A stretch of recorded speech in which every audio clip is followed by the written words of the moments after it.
వింటే కరుముతూ ఉంటే అసలు కన్నెత్తి చూసావా నన్ను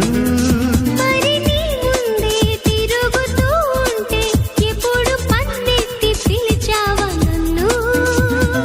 రోజు ఇలా ఈ గాలిలా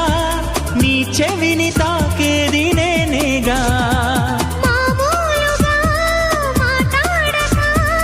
ఈ గాలి గోలింది చిత్రంగా కలుసుకో త్వరగా కలలు నిజమవగా కళ్ళలో చేరవ